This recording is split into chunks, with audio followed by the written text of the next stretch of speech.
I want to start with a game, okay? And to win this game, all you have to do is see the reality that's in front of you as it really is, all right? So we have two panels here of colored dots, and one of those dots is the same in the two panels, okay? And you have to tell me which one. Now I'll narrow it down to the gray one, the green one, and say the orange one. So by a show of hands, we'll start with the easiest one. Show of hands, how many people think it's the gray one? Really? Okay. How many people think it's the green one? And how many people think it's the orange one? So pretty even split. So let's find out what the reality is. Here is the orange one. Right? Here's the green one. And here's the gray one. So for all of you who saw that, you're complete realists. All right? So this is pretty amazing, actually, isn't it? Because nearly every living system has evolved the ability to detect light in one way or another. So for us, seeing color is one of the simplest things the brain does. And yet, even at this most fundamental level, context is everything. Okay? What I'm going to talk about is not that context is everything, but why is context everything? Because it's answering that question that tells us not only why we see what we do, but who we are as individuals and who we are as a society. But first we have to ask another question, which is, what is color for? And instead of telling you, I'll just show you. What you see here is a jungle scene, and you see the surfaces according to the amount of light that those surfaces reflect. Now, can any of you see the predator that's about to jump out at you? And if you haven't seen it yet, you're dead. Right? Can anyone see it? Anyone? No? Now let's see the surfaces according to the quality of light that they reflect. And now you see it. Right? So, color enables us to see the similarities and differences between surfaces according to the full spectrum of light that they reflect. But what you've just done is in many respects mathematically impossible. Why? Because, as Berkeley tells us, we have no direct access to our physical world other than through our senses. And the light that falls onto our eyes is determined by multiple things in the world. Not only the color of objects, but also the color of their illumination and the color of the space between us and those objects. You vary any one of those parameters, and you'll change the color of the light that falls onto your eye. This is a huge problem because it means that the same image could have an infinite number of possible real-world sources. So let me show you what I mean. Imagine that this is the back of your eye, okay? And these are two projections from the world.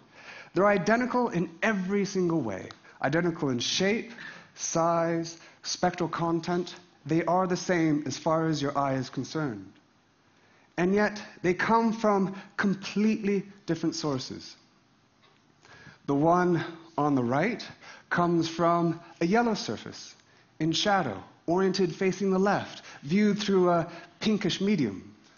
The one on the left comes from an orange surface under direct light, facing to the right, viewed through a sort of a bluish medium. Completely different meanings, giving rise to the exact same retinal information. And yet, it's only the retinal information that we get. So how on earth do we even see? So if you remember anything in this next 18 minutes, remember this, that the light that falls onto your eye, sensory information, is meaningless, because it could mean literally anything. And what's true for sensory information is true for information generally. There's no inherent meaning in information. It's what we do with that information that matters. So how do we see? Well, we see by learning to see. So the brain evolved the mechanisms for finding patterns, finding relationships in information, and associating those relationships with a behavioral meaning, a significance, by interacting with the world. We're very aware of this in the form of more cognitive attributes, like language. So I'm going to give you some letter strings, and I want you to read them out for me, if you can.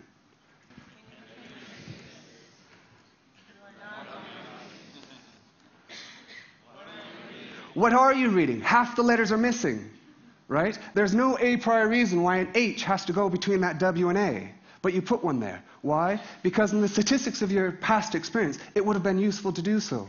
So you do so again. And yet you don't put a letter after that first T. Why? Because it wouldn't have been useful in the past. So you don't do it again.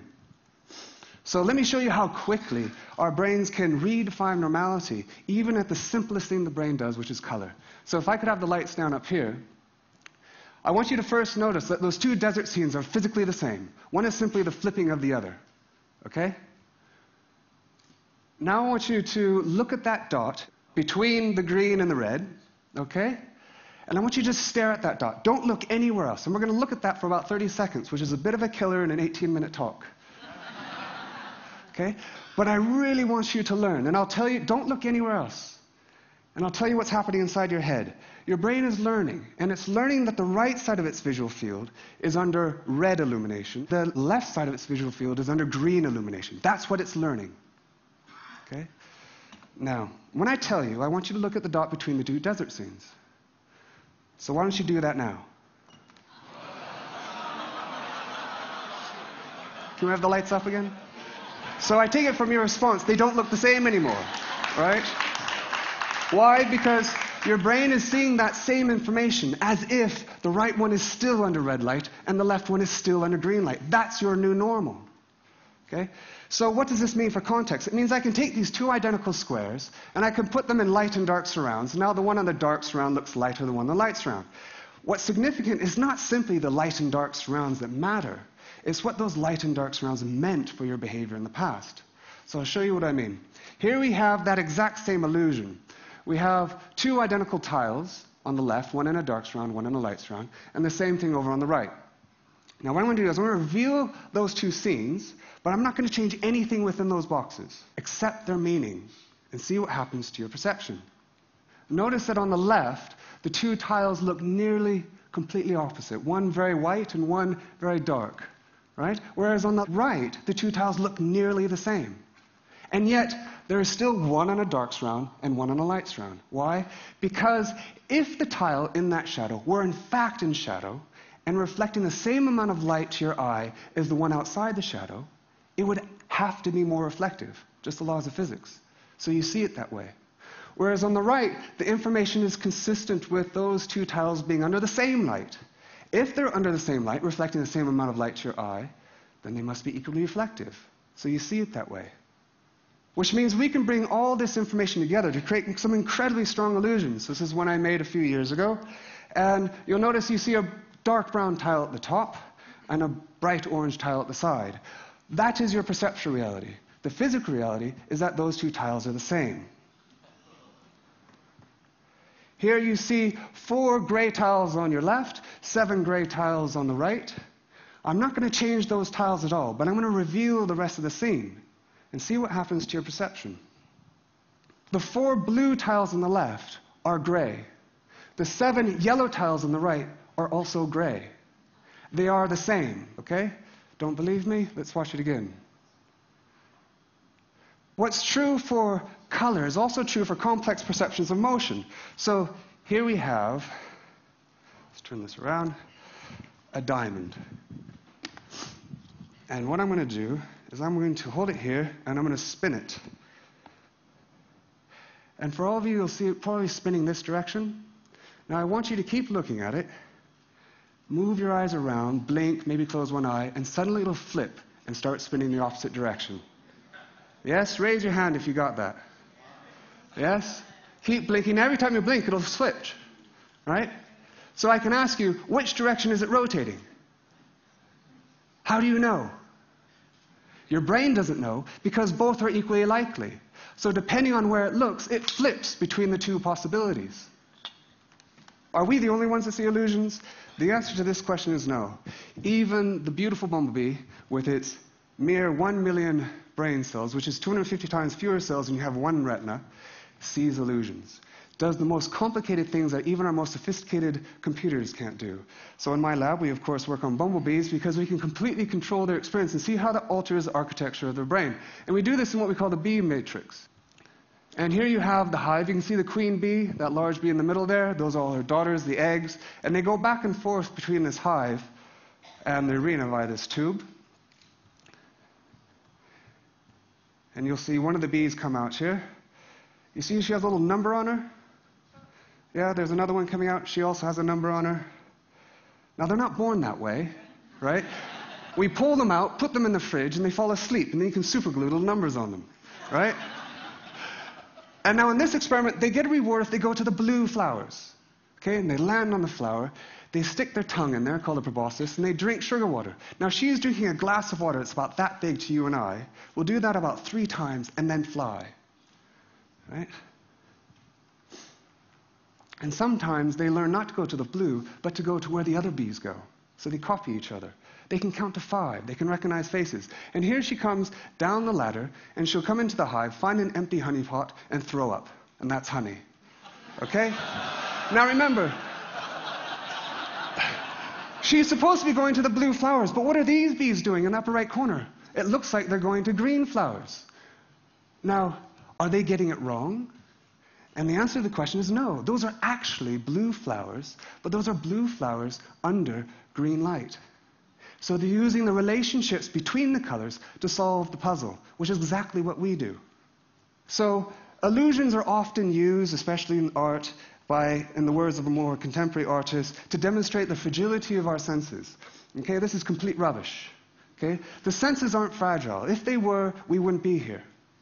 Okay? Instead, color tells us something completely different, that the brain didn't actually evolve to see the world the way it is. We can't. Instead, the brain evolved to see the world the way it was useful to see in the past. And how we see is by continually redefining normality. So, how can we take this incredible capacity of plasticity of the brain and get people to experience their world differently? Well, one of the ways we do in my lab and studio is we translate the light into sound. And we enable people to hear their visual world. Okay? And they can navigate the world using their ears. Here's David in the right, and he's holding a camera. On the left is what his camera sees. And you'll see there's a line, a faint line going across that image. That line is broken up into 32 squares. And each square, we calculate the average color, and then we just simply translate that into sound. And now he's going to turn around, close his eyes, and find a plate on the ground with his eyes closed.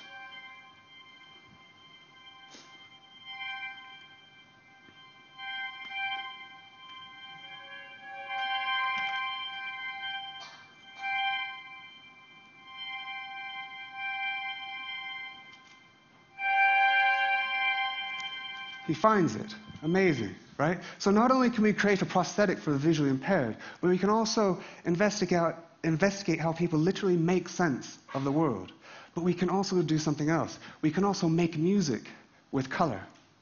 So working with kids, they created images, thinking about what might the images you see sound like if we could listen to them. And then we translated these images. And this is one of those images. And this is a 6-year-old child composing a piece of music for a 32-piece orchestra. And this is what it sounds like.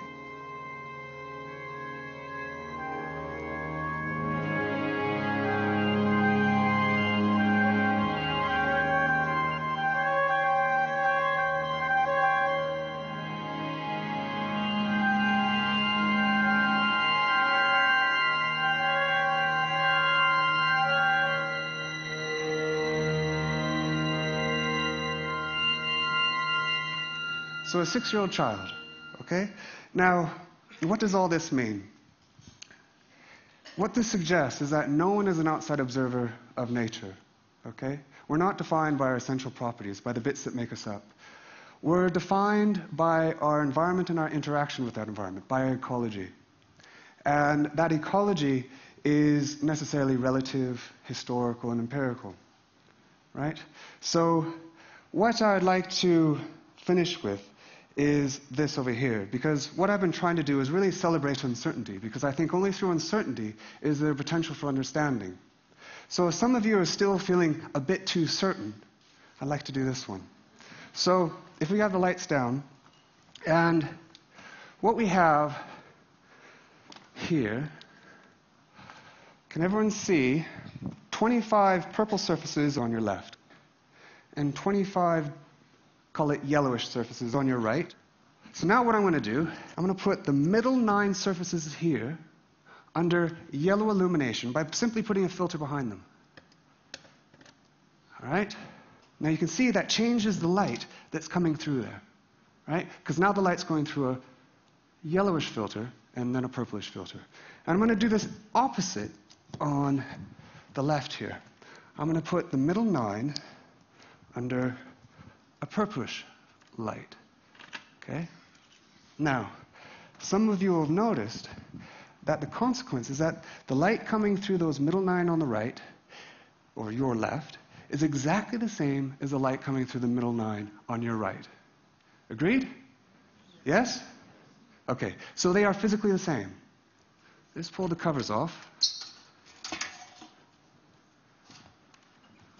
Now remember, you know that the middle 9 are exactly the same. Do they look the same? No. Question is that an illusion? And I'll leave you with that. So thank you very much.